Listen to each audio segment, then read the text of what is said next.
What prompted me to run for chair of the Michigan Republican Party is the fact that Michigan has become ground zero for the globalist takeover of the United States of America. That is a fact. My own county, we have an ESG compliance officer, and the World Economic Forum has 2 offices in Michigan. And our ESG compliance officer has UN Agenda 2030 logos and lettering and goals on our official county documents. So this is why Michigan is so significant. This is why Michigan matters to America.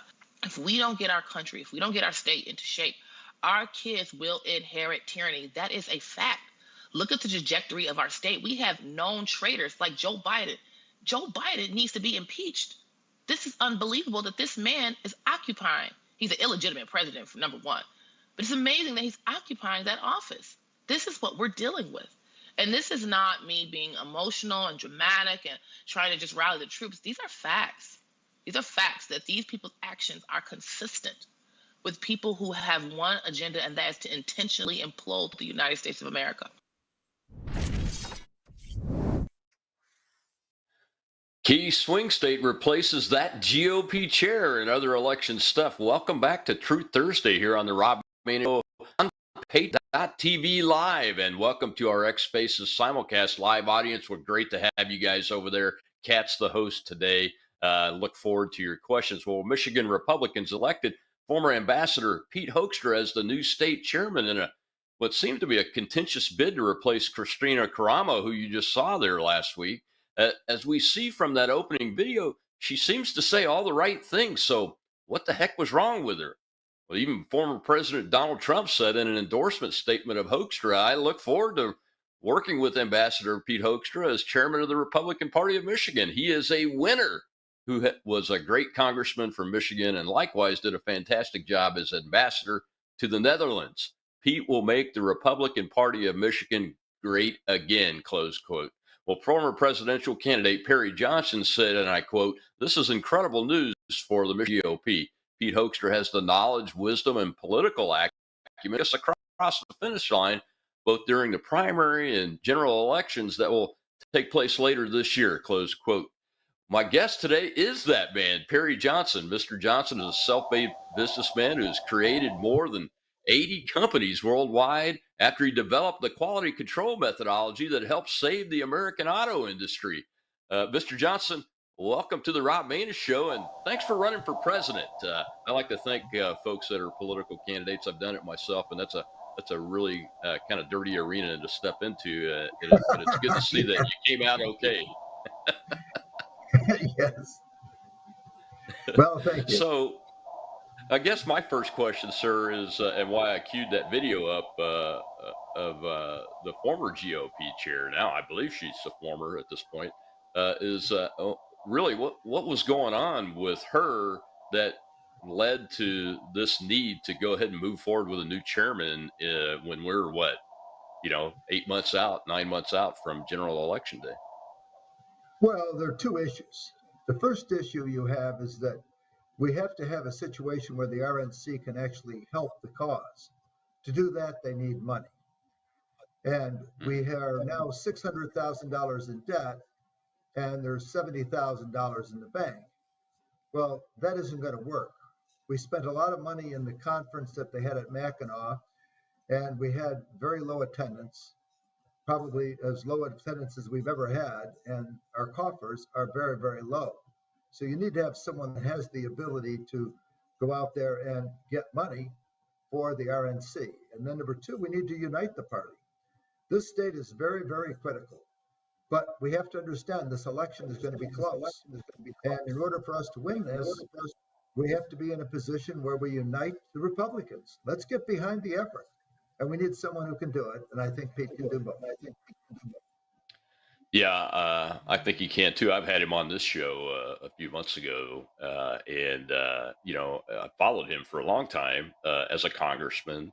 And I don't agree with everything every congressman does, but Pete Hoekstra seemed to be pretty much on course with what the base of the Republican Party believes. And that's America First policies and those kind of things, and getting control of the budget. But you're right. I mean, we've got to have somebody that can raise some money, a lot of it. And of course, a former congressman should be able to do that. But at the same time, can get the base to come out and vote, because the base is a Make America Great Again, America First base now in the Republican Party. And there seems to be still a lot of contention between the leadership and the base. Will Pete help with that? I think he will, but I just want to get your opinion as somebody from Michigan that's deep in this. Absolutely. In fact, obviously, you have a lot of people that thought so, which is the reason that he is currently in that position. We have somebody that we think can bring everybody together, or at least the vast majority of the people together, because nobody ever agrees on one thing. You have issues, and you have to try to get people to bend a little, and then coalesce so that we can defeat Biden. Nobody's going to dispute what Christina said. We want to get Biden out of office. Nobody's going to dispute the fact that we want to try to do a better job all the way around. We'd like to get the Republican elected as a senator in the state. We have to see what we can do to try to increase our majority in the Congress, because right now we're down to 3-4 seat majority, and we'd like to be at a 30 or 40 seat majority at the House. So let's see what we can do to try to galvanize on our own spirit, recognizing that if you take a look at approval ratings, I don't know that we've had a president that's had this approval rating as low as it is since Jimmy Carter. Oh, absolutely. It's at historic lows. And President Trump weighed in on this. I'm sure you're talking to him regularly since you've endorsed him after he dropped out of the race and everything. Uh, what's your sense of how much effort the campaign's going to put into Michigan? Because, like I said in my title, key swing state.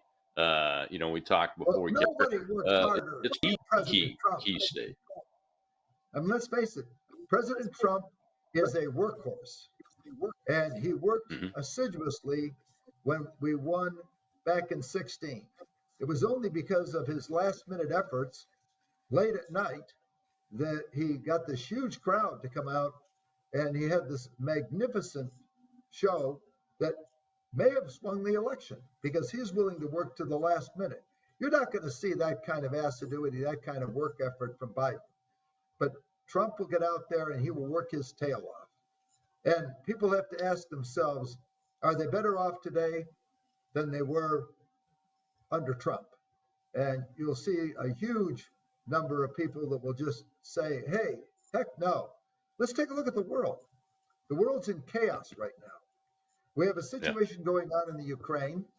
It's a disaster. We have a situation going on in the Middle East. That's a disaster. And now we have 3 Americans that were killed, and it looks like Iran may be involved. So the world order is at risk. And that doesn't even take into account the potential problem we could have over there in Taiwan. And when you have a strong leader like Trump, you have a much safer world.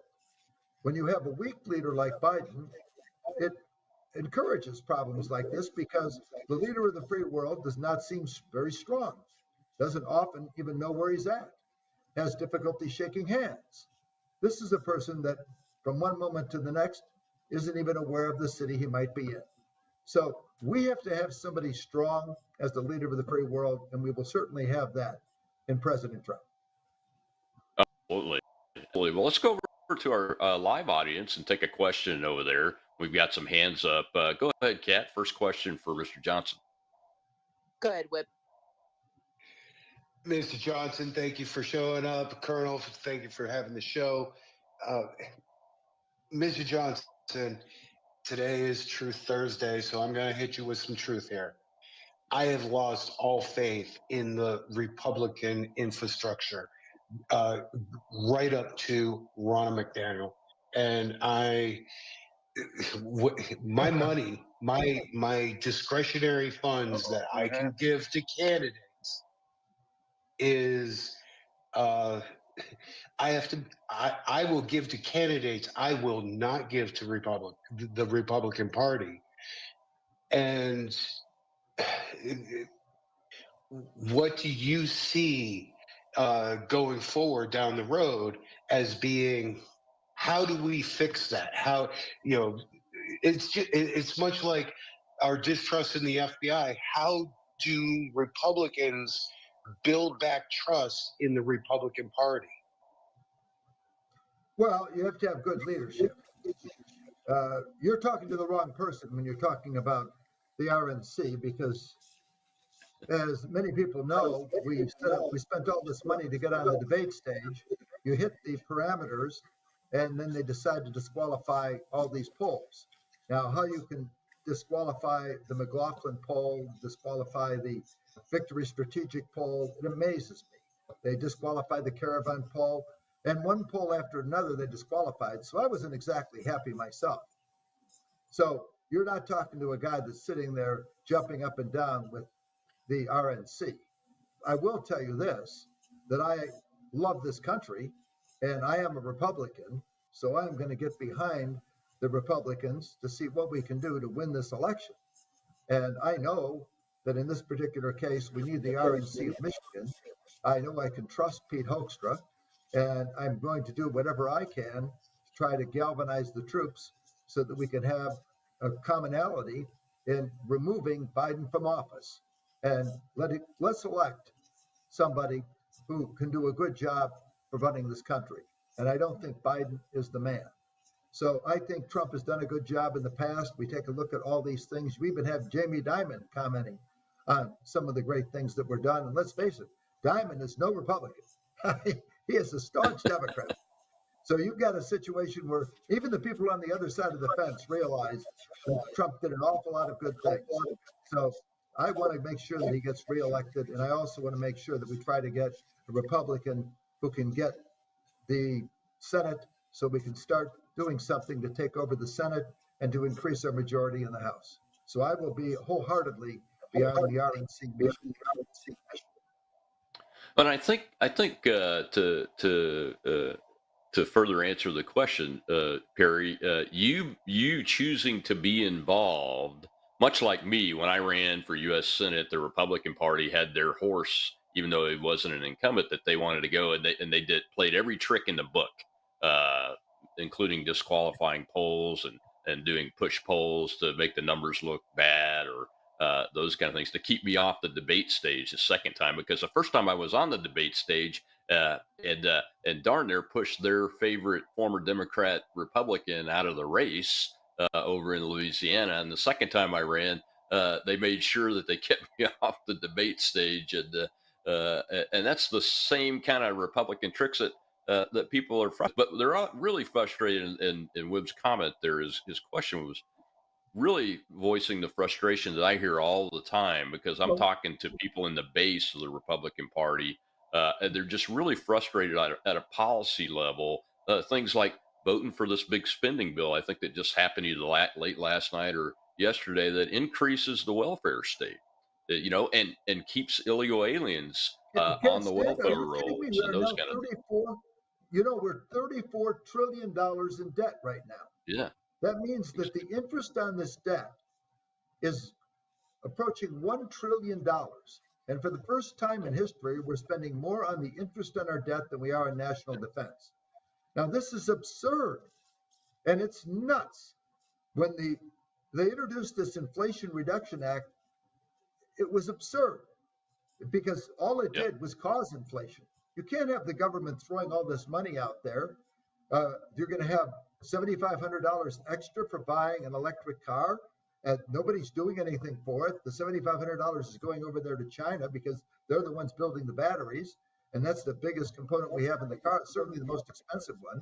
And we're doing all this, and how can this be reducing inflation? So we are nutty when it comes to spending, and it's very easy to spend somebody else's money.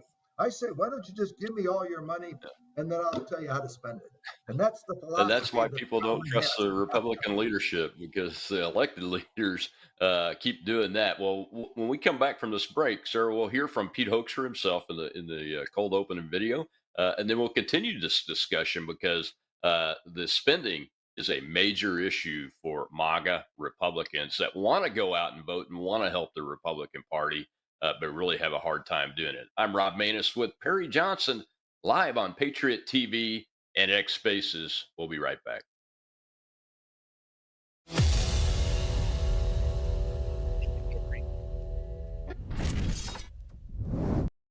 The world is about to shift. Banks are going cashless globally with the emergence of central bank digital currency, which will bring with it programmable money and the ability to turn on or off your purchasing power based on your digital social profile. It's like the equivalent of spyware in your bank account. You need to get out of the system with the world's safest and most private assets, silver and gold. Call Kirk Elliott, PhD at 877-547-5743. That's 877-KIRK-PhD.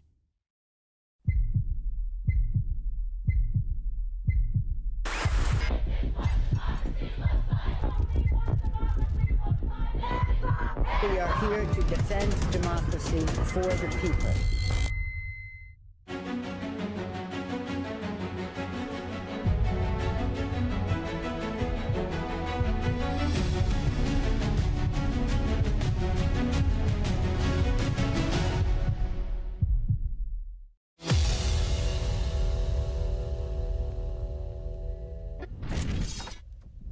Well, as the new chair of Michigan's Republican Party, Pete Hoekstra hopes to unify and regain control. State committee members called for the removal of former chair Christina Karamo after a year of leadership plagued by debt and infighting. News 10's Amaya Kuznicki is joining us live from our newsroom with more on where things stand tonight. Hi. And right now, Christina Karamo is claiming that she is the rightful chair of the Michigan Republican Party. And when I asked Hoekstra how he felt about that, he says it doesn't bother him, as he knows this is a difficult time for Karamo. We're looking forward, not back. It's all about unifying the party, putting in place the structure, raising the funds, and winning that November election. An election Pete Hoekstra says is vital for the Republican Party. We're going to elect a president. We're going to elect a new senator from Michigan. We've got competitive House of Representatives seats in Washington, and we've got the State House here in Michigan. Hoekstra says current committee members asked for the removal of former chair Christina Karamo because they weren't confident in her leadership or success in the upcoming election. And so they said, we need to create this foundation. We need to get this work done. It hasn't happened in 13 months. We only got 9 months left. To make it happen, we need new leadership. According to the Detroit News, lawyers for the Republican National Committee say Karamo was properly removed from her post. However, they were unable to rule whether Karamo or Hoekstra was officially the state party's leader. Having the opportunity to serve the people in Michigan, represent our country, what an awesome opportunity. I mean, where else can you say that? Setting goals for the future with a lawsuit looming that will determine who will run the party. We want to make sure that I am recognized as the rightful chair of the Michigan Republican Party. also giving him access to party accounts, both social and financial. I think that we very much can unite behind an agenda. And then the politics of personality, they can come back the day after the election, but not now. We did reach out to former Chairwoman Christina Caramo for comment on the statement that was made by lawyers for the Republican National Committee, and we have yet to hear back. Caramo will be back in court next Tuesday for an evidentiary hearing. We'll make sure to update you both on air and online as soon as we know more. But for now, live in the newsroom, Amaya Kaznicki, 10.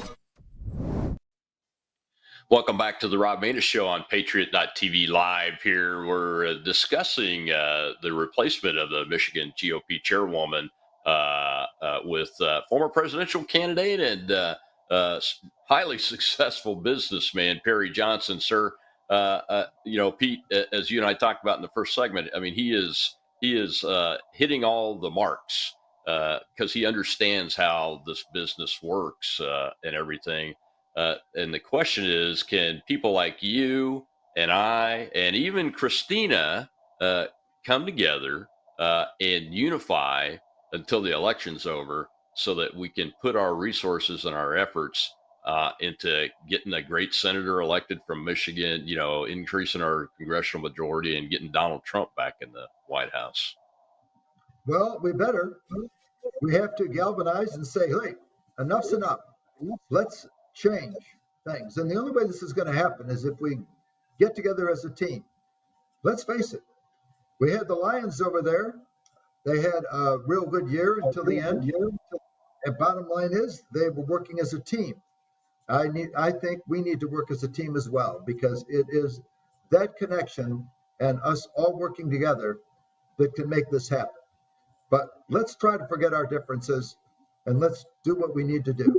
And it starts, of course, we have to have money. We have to have the ability to support other people. And without that ability, it makes it very difficult. Because let's face it, there is no money coming from anywhere other than the money that's donated. So you have to have somebody who is an RNC chair, who has the ability to raise money and has connections with people who will give money. And that is just absolutely vital. Yeah, sir, it is.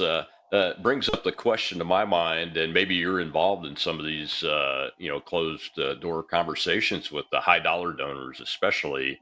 I know Congressman Hostra has a good fundraising base in his own right, and the Michigan Republican Party does too. Ronna McDaniel, Steve Bannon just said this morning that he didn't think Trump would have won without McDaniel being the chairwoman of the Michigan GOP in 2016.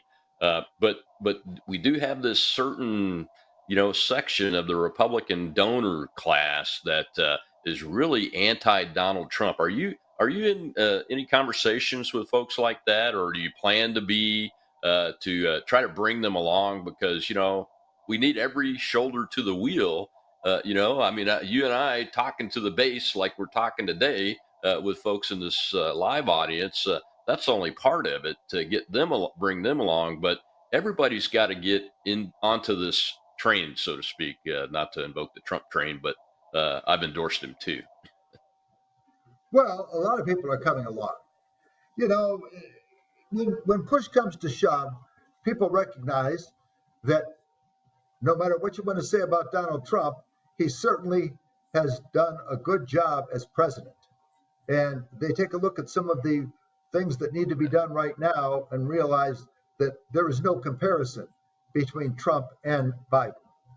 And ask yourself, quite simply, if you were taking a look at someone who's going to try to ensure that we have world order, who would you rather have? Clearly Trump. If you're taking a look at where we are now, middle America has actually gotten hurt. I know they claim the economy is doing great, everything's great, until they have to recognize that they go to the grocery store and things are so much more expensive. Their whole standard of living is much worse than it was years ago, because even though people may have had some increases in wages, bottom line is inflation is much worse than the increase in wages. And the problem that we have is that with all this spending taking place, there's no way they can cut taxes.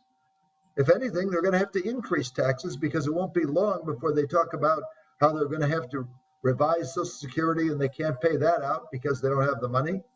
Revise Medicare and they can't pay that out because they don't have the money. And nobody's paying attention to this reckless spending that the government's doing right now, and it's going to affect us. But ask the simple question, were you better off under Trump or Biden? And most people are going to just realize you're better off under Trump. Yeah, that's definitely the answer I give. I was talking to an audience today at an event, and we were talking about how much the federal government is laying out to support illegal aliens.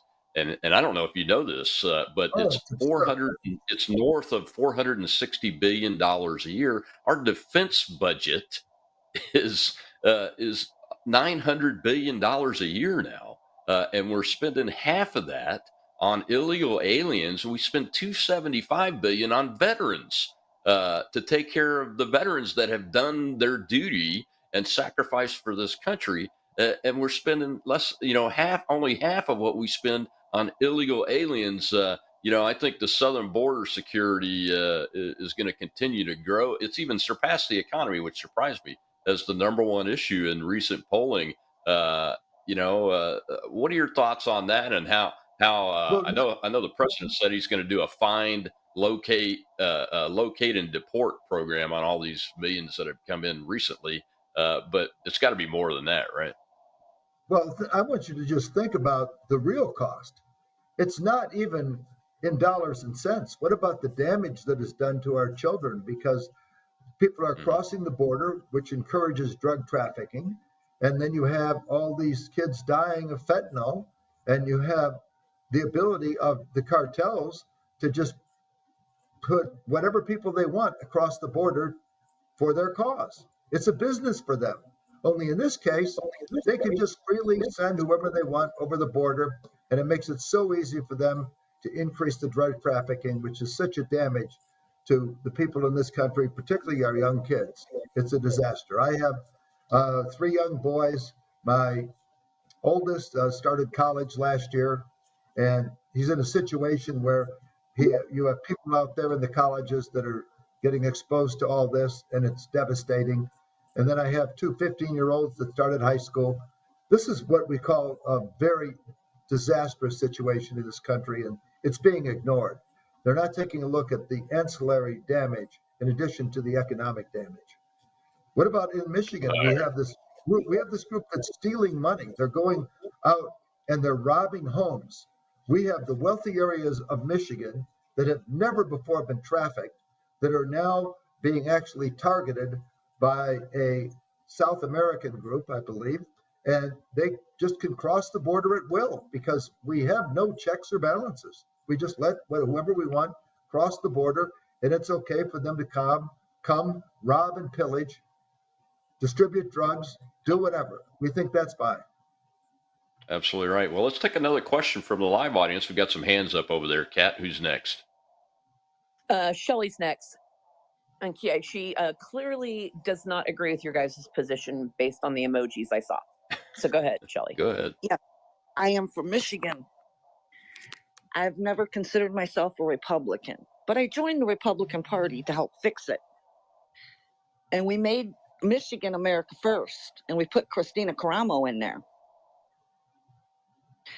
And then all of a sudden, this Pete guy comes in, and they don't even have a quorum. And they say they take Christina out. Then there's another meeting, and 59 people voted her back in. And now he's saying he's in charge. The delegates put Christina Caramo in. And if this is what they're going to do, all of us, America First in Michigan, are going to quit the Republican Party. And then what are they going to do? These people are sick. I'm tired of this stuff. You have a question? No, just that. Okay. Well, that's great input, great comment. It's exactly why I wanted to do this show, because, those are issues. Perry, what is your plan, and what's the plan in Michigan to talk to folks like this caller here and get them to stay on board with us? They haven't left yet, she said, but it sounds like they're going to. Well, the America First group, really, it was started by Trump. So they were essentially Trump supporters. It's very important to understand that Donald Trump realizes the situation. And I don't know that you're going to get anybody that's a whole lot smarter than President Trump. And he recognizes that with Christina, when she got into office, they spent a tremendous amount of money out there in the program that they had. And when they spent all that money, they put themselves in an impossible position. On top of that, they ended up in a position where they didn't raise any money. And when you have somebody in charge and you have an election coming up and you see the person in charge is not doing the job that needed to be done, they obviously were concerned. Fortunately, the Republicans put rules in place for something like this, just like we have rules in place where you can remove a president of the United States. And they followed the rules and the procedures because they saw that we don't have time to just fool around here, because if we don't get busy and we don't start raising money and we don't start galvanizing the troops, we're going to be in serious trouble. And the RNC has to do something to further the cause. That is the reason that they ended up going through the procedures that were outlined to remove him. For example, let's say you're going to remove a president. When you remove a president, you don't have another popular vote. You don't go and have a re-election where you have 140 million people vote. No, it's decided by the Senate. So you will first have Congress, that's the House, impeach the person, and then it goes to the Senate for trial. So 100 people will decide that. It's not the same people that voted to put the person into office. It is the 100 people in the Senate. And there are procedures that were in place here with the RNC for similar types of arrangements when we have a situation that is disastrous. And they considered it disastrous because we're on the brink of bankruptcy. And we can't afford to have the RNC go bankrupt in the state of Michigan when we have an election coming up that's so important. And that's what happened. Thanks for taking the time to answer that. The big question I have for folks like our friend that made the comment is, are you going to vote for Donald Trump? And if you're going to vote for Donald Trump, why wouldn't you want to give him the tools like voting for the Republican senator and Congress people in order to do a better job than he was able to do in his first administration, because he didn't have a strong enough America First Congress to back him up and didn't have a America First or Republican Congress for half of his term either. So that's my big question. Well, we've got to take a break. When we come back, we'll talk about the United Auto Workers and their little endorsement, the economy in Michigan, manufacturing, and on into the next segment with Perry Johnson here on PatriotTV.live and X Spaces live audience. We'll be right back.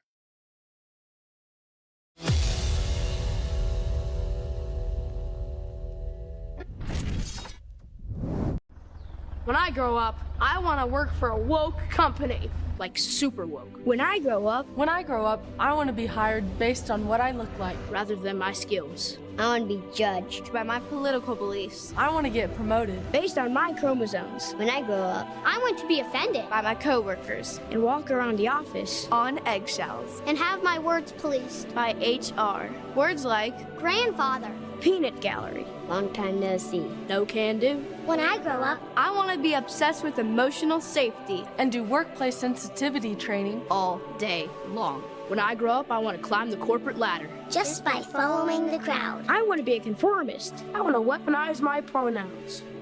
What are pronouns?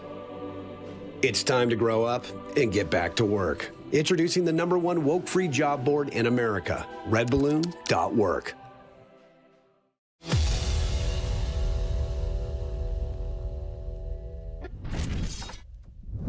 In Metro Detroit today to try to garner some critical union support. Now, he'll meet with members of the United Auto Workers Union after earning the union's endorsement. And 7 Action News reporter Kiara Hay is joining us live right outside UAW Solidarity House in Detroit this morning with Details on the visit, and some of these details have just been released, Kiera.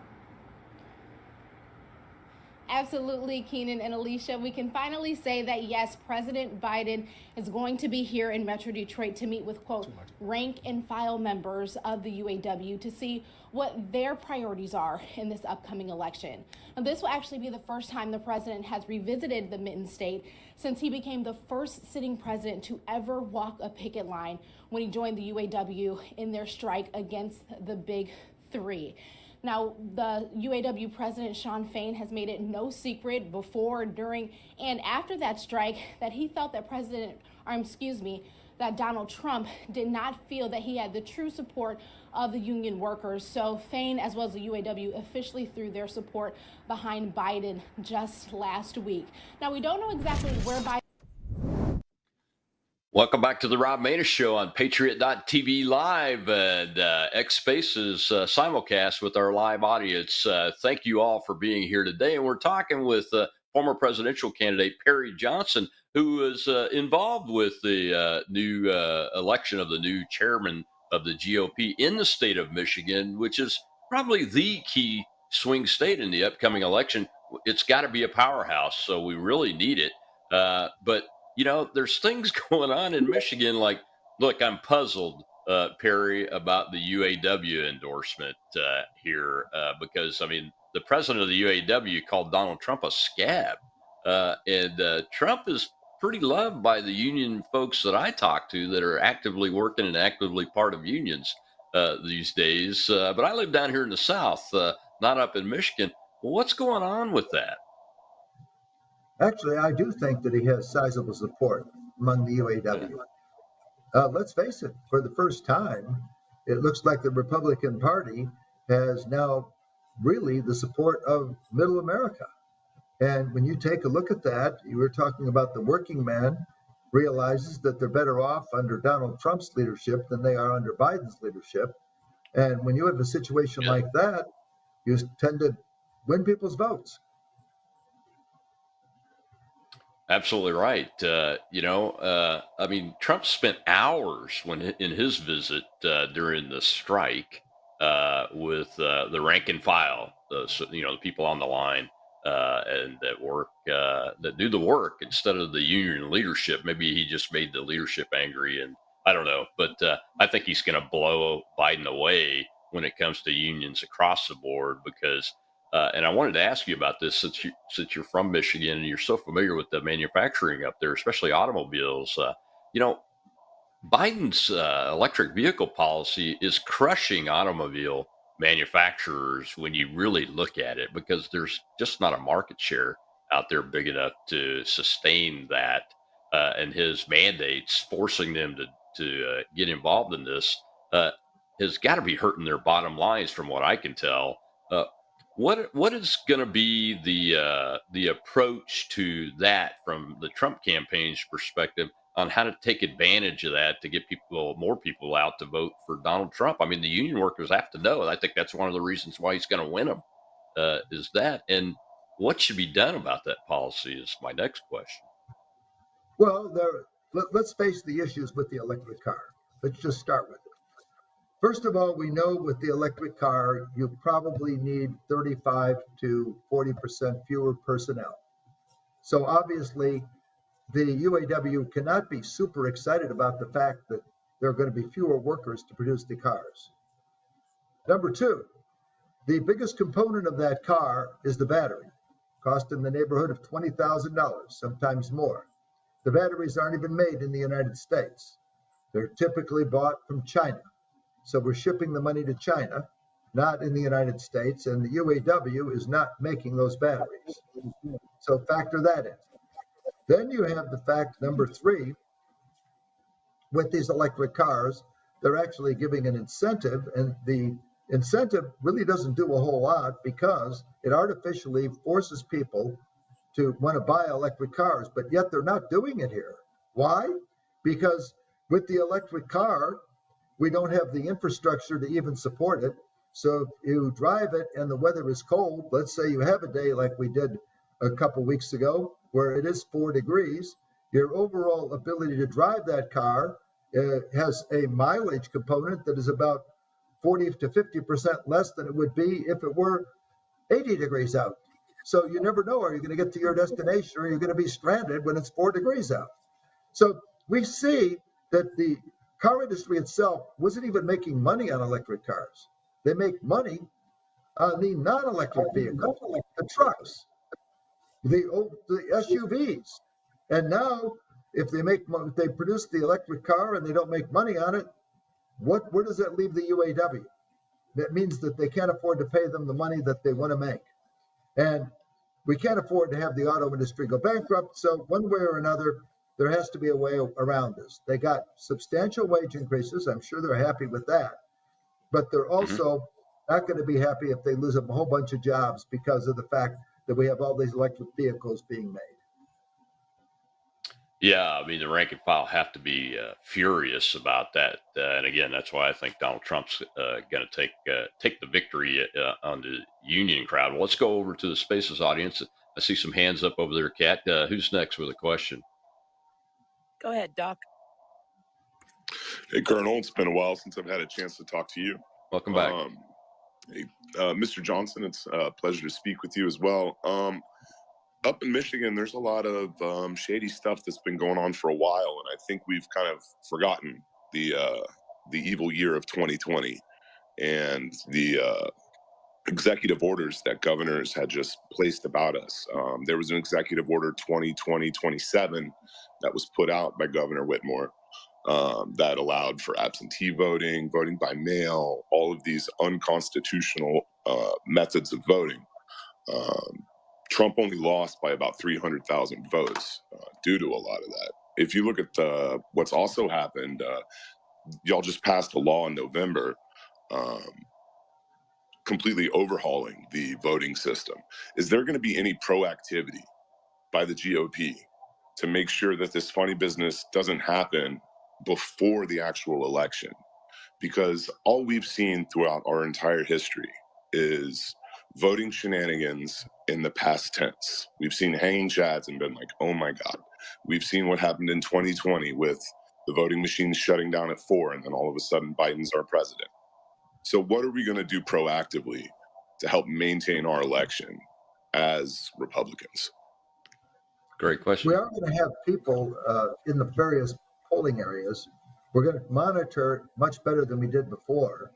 And you'll notice that they aren't going to mass mail ballots like they did before without the people requesting them. You have to request the ballots. Now, there's a limit as to what we can do because we have to follow the law, and anybody is entitled to have an absentee ballot. You don't have to be over a certain age. You don't have to be traveling. Anyone can request that, but you do have to request it now. And that is something that didn't happen before. They literally just mass mailed the ballots. And I think that was a huge problem earlier. I have one friend of mine who actually got 5 ballots mailed to his house, 5 different ballots from 5 different people. Absurd situation. So when you have situations like that, it calls into question whether or not we're going to have the faith in the elections that we should have. You know, it's kind of interesting. Mexico used to have a huge problem with voting, enormous problem, because you had the cartels essentially controlling things. And in many cases, it was claimed the cartels literally stole votes. They would take the voting boxes and literally lift them. And they never knew whether or not they could trust their elections. So they instituted a new law. And it's a very interesting law. There is no mail-in voting. If you go to Mexico, you'll find that the number of people voting has increased dramatically because they trust the elections. They actually have a thumbprint. So you have an indelible ink that is put on your thumb that lasts for 24 hours.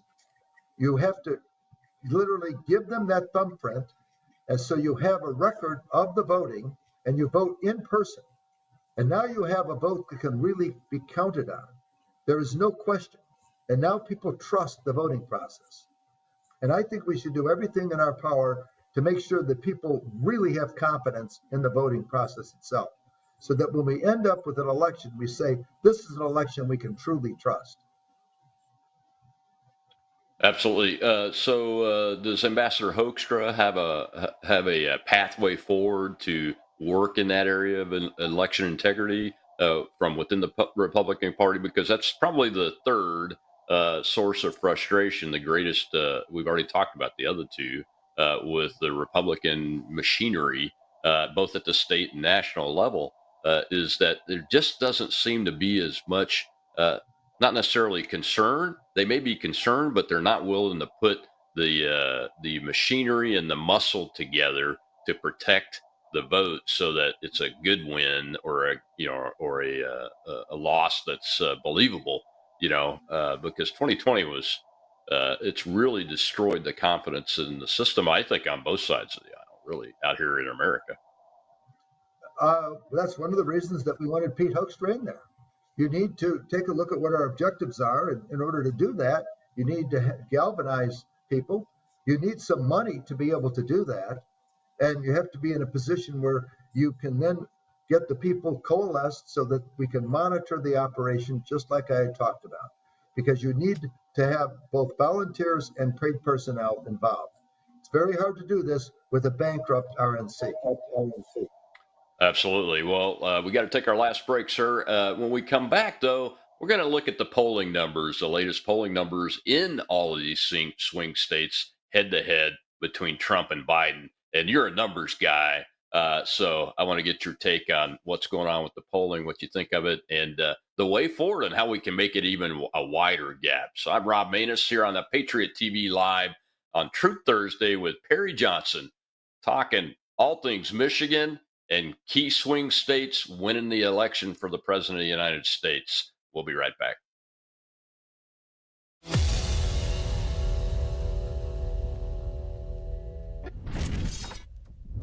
What if this happened to you when you're alone? Or what if it happened here? With MedGuard Alert, you're never alone. You can connect with medical professionals anywhere, anytime. And now MedGuard is introducing our exclusive new Care Watch. If you need help quickly, use it from anywhere to contact medical professionals. No cell phone required. The Care Watch is not only a life-saving medical alert device, it's a revolutionary health monitoring system that checks your blood pressure, heart rate, oxygen saturation, and much more. And here's the best part. If you have Medicaid, you may qualify to get your Care Watch for free. The Care Watch is only available through MedGuard Alert. Call us right now. We have monitoring programs starting as low as $1 a day. The call is free, activation is free, shipping is free, and no contract is required. Remember, with Medicaid, you may qualify to get your Care Watch for free. Don't wait. Call us to get your Care Watch right now. Operators are standing by.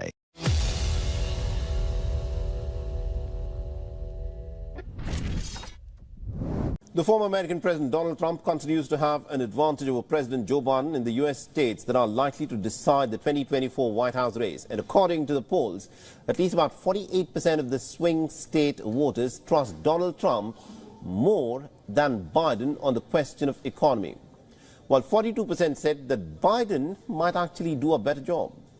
Now, focusing on 7 battleground states, the Bloomberg Morning Consult poll reports that the Republican former president's edge over the Democrat incumbent is the biggest in North Carolina, at least about 10 percentage points, and it is the smallest in Arizona and in Pennsylvania at 3 points.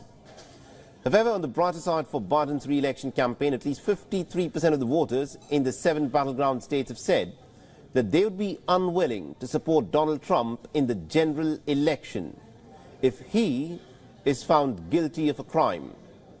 And around 55% said that they would not back Trump if he is imprisoned.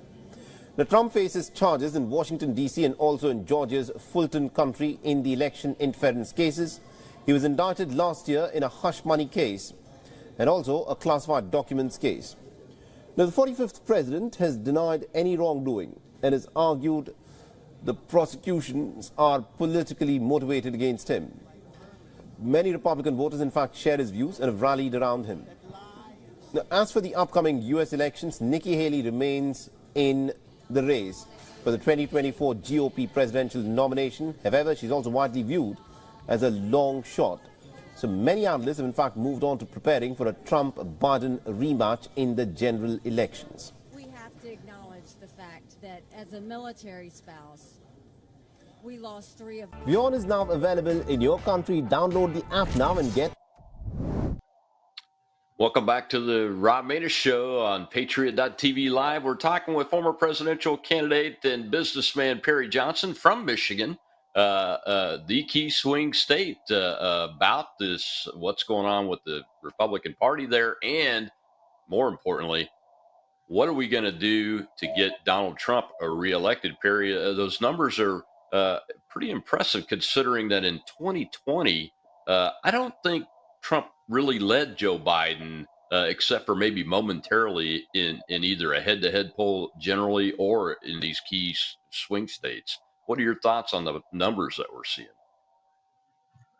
Well, I'm a great numbers guy, and the numbers don't really lie here. You can clearly see that those 7 states, I guess you've got 6 of them listed, but you forgot you have North Carolina, Nevada, Georgia, Wisconsin, Arizona, and Pennsylvania, but we also have Michigan. And Michigan, yeah, which is about 3 points. Right. It's a purple state, and there is no doubt that Trump can take Michigan. It is probably going to decide the election, or it may very well, because it comes down just a handful of states. What we have to do is galvanize as a group. Let's recognize that we need to give him our support. And instead of squabbling over little things, let's recognize one thing. We don't want Biden in office for another 4 years. We would like to be able to take over the Senate. And we'd like to be in a position where the House is not sitting there with this brief, very, very weak majority. And in order for that to happen, we have to get together and say, by golly, let's get to work. Let's make it happen. And let's keep America the greatest country in the world. Oh, absolutely. You know, in the second part of that opening clip, and I ran this on purpose because the narrator was talking about the polling numbers about what people will do if Donald Trump's convicted, or if it comes out that these allegations become true, etc. And I'm not so sure that I believe those numbers because, you know, I look at different pollsters every day, from independents to partisan ones. And those numbers of say they'll walk away from Donald Trump if he's convicted or in prison on election day just don't seem to add up with the massive it's Trump or die polling numbers, because pollsters are actually looking at that and finding these voters from both sides of the aisle and the independents to say it's either Trump or I'm not going to vote for anybody else. And those numbers are in the mid to high 60s, depending on which poll that you're looking at, and which obviously demographic you're talking about. But that's pretty impressive. I think that's the most what they call sticky Trump voters that I've ever seen on any presidential candidate. Do you have confidence in those numbers if he's convicted or put in prison? Well, let's deal with the first issue. While they may convict him in a given state, because we do know there's such bias going on, when it gets to the Supreme Court, and the Supreme Court will hear it, he will not be convicted. So I do not expect President Trump to be convicted of anything. You know, they have been harassing this poor man from the moment he got into office. Let's face it, for 2 years, they started trumping Russian collusion. They were constantly beating him up. It didn't matter that for example, we have somebody that can destroy all of the information they have in the emails. That's fine. So Hillary can do whatever she wants. Nothing is done. But heaven forbid about Trump. They were spying on Trump from the beginning. That was illegal, but nobody said anything. After 2 years, we finally realized that you actually had people in the FBI perjuring themselves. Now, this is absurd, and we find out that it was totally false. So the poor man has been picked upon unmercifully from the beginning of time, and there's never been anyone that's been picked upon this much, I don't think, since probably Abraham Lincoln in the Civil War. So we're going back a long time before you have anybody that was ever picked upon like Donald Trump. And then you have a situation where, in the end, this will be taken to the Supreme Court, and I fully expect him to be exonerated. I do not expect him to be convicted, period. I know they love to talk about it and all of this, but I don't expect him to be in prison. I do not expect him to be convicted. And I certainly do not believe he is guilty of any insurrection. Yeah, I agree with you. Matter of fact, I don't think the federal trials are going to happen before Election Day, to be honest with you. So that's the greatest threat, even though they're false charges too. Well, let's go over to the audience for one last question before we have to close out the show. Kat, who's next with their hand up over there? Joseph, go ahead. Thank you, Maness. Thank you, Kat, and thank you, Perry. This is an amazing conversation, and this topic actually, I was just thinking about. If anyone is paying attention, they should know that these are political prosecutions that are farces. There's a process for a president with his immunity that deals with what he does in office, as well as the, what are they called, summary judgments by judges, which is, in my opinion, what they're putting him through is guilty without the possibility of proving innocence. During the financial trials on his taxes, all the financial experts say, no, Trump did everything right. When it comes to this woman alleging him of rape, it's not the alleging of rape that he was completely exonerated on. It's the fact that he called her a nut job and she's trying to claim defamation, which there is a Supreme Court case. I just had it on the tip of my tongue, but defamation is extremely hard to prove. And I honestly think that these are all political smears, and they're trying to throw the entire bowl of spaghetti at the fridge to see what sticks. So with that being said, my question, not to divert from that trial, and this will be on the minds of the American First individuals, whether they're disenfranchised liberals or Republicans that are American First, not the uniparty kind of people, what could we do to really reignite confidence in the GOP? Regardless of how it happens, what do we need to do to make it more grassroots and not corporate driven? Thank you. It's a good question. Well, bottom line is, we can't just sit back and let everybody else do the work. You know, it's fine and dandy to be unhappy with things and then complain, but if you don't do anything about it, if you don't let your voice be heard, then you have no right to complain, because we are, as Americans, responsible to do whatever we can to kind of move things in the right direction. And it starts by getting out there and talking to people, letting people know what you think, and making it clear that we are going to keep America the greatest country in the world. And the way to do that is to start paying attention to what has made us great to begin with. So we are, based on life, liberty, and pursuit of happiness, a country that was a unique country. Unlike any country in the history of the world, we were an experiment. But this experiment proved to be amazing. And you look all over the world, we're sitting there with a $27.3 trillion economy, and the other economies are sitting there floundering as we talk today. We have done things that the world is amazed at. It doesn't matter whether you go back 100 years and you talk about the automobile, or you talk about Vanderbilt and the railroads, or you sit there and you talk about Edison, or what is happening today in the internet. We are the leaders of the world. We are the people that have invented things, made the world what it is today, and let's get out there and let's make sure that it continues that way. And to do that, let our voices be heard. Absolutely. Well, sir, thank you so much for spending so much time with us today here on the Rob Maness Show. We've had Perry's handle for X up on the screen when he's on the screen, so you can find it there.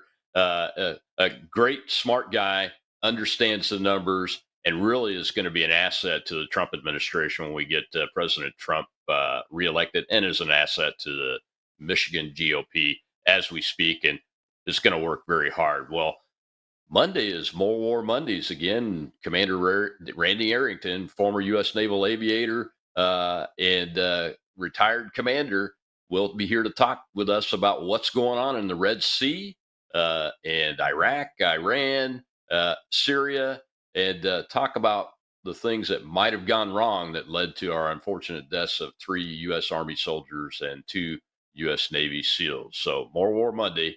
I'll see you then here on the Rob Maness Show live at Patriot.tv.